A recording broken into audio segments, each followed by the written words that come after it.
बहुत समय पहले की बात है, एक छोटे से गांव में एक तांत्रिक बाबा का आगमन हुआ। वह बाबा अपने साथ कई रहस्यमय शक्तियां और अजीबोगरीब तंत्र मंत्र लेकर आया था। गांव में उसकी ताकत के बारे में कई कहानियां फैल चुकी थीं। लोग उसे बहुत सम्मान देते थे और मानते थे कि वह हर समस्या का समाधान कर सकता है।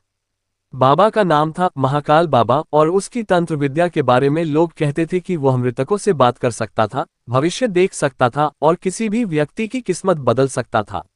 हालांकि बाबा की शक्तियों को लेकर कुछ लोग संकोच करते थे।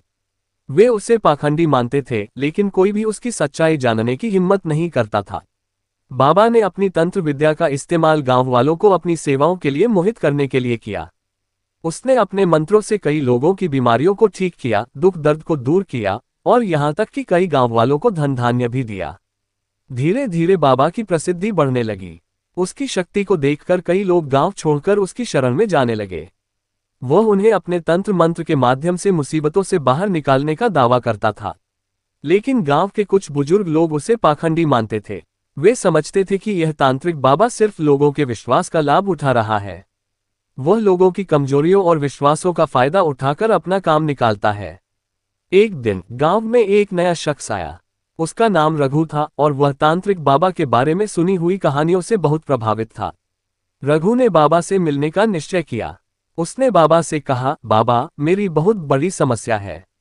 मुझे अपनी पत्नी के साथ संतान का आशीर्वाद चाहिए। कृपया मुझे कोई तंत्र मंत्र दीजिए। बाबा ने रघु को एक तंत्र मंत्र बताया और कहा, यह मंत्र तुम्हारे जीवन को बदल देगा। बस ध्यान रखना कि तुम्हें पूरी श्रद्धा और निष्ठा से इसका पालन करना होगा। रघु ने उसी तरह मंत्र का पालन करना शुरू किया। कुछ दिनों बाद उसे लगा कि कुछ अजीब हो रहा है।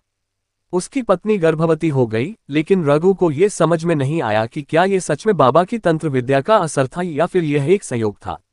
हालांकि रघु को धीरे धीरे ये समझ में आने लगा कि बाबा के मंत्र में कुछ गड़बड़ी थी। एक दिन उसने देखा कि बाबा किसी से पैसे लेकर तंत्र मंत्र का जादू बेच रहा था। रघु को समझ में आ गया कि बाबा ने तंत्र मंत्र के नाम पर लोगों से पैसे वसूलने का धंधा शुरू कर दिया था। वह जान चुका था कि बाबा पाखंडी है और उसकी शक्ति केवल लोगों का विश्वास तोड़ने के लिए बनाई गई है। रघु ने गांव वालों को सच बताने का निर्णय लिया। उसने गांव के सभी लोगों को एक जगह इकट्ठा किया और उन्हें बताया कि बाबा केवल लोगों के विश्वास का फायदा उठा रहा था। धीरे धीरे बाबा की पोल खुल गई और लोग समझ गए कि वह सिर्फ एक पाखंडी था। आखिरकार बाबा को गांव से बाहर कर दिया गया और उसकी तंत्र विद्या का असली रहस्य सबके सामने आ गया। रघु की बहादुरी ने गांव वालों को सिखाया कि सच्ची शक्ति केवल विश्वास और अच्छाई में होती है, न कि झूठे तंत्र मंत्र में।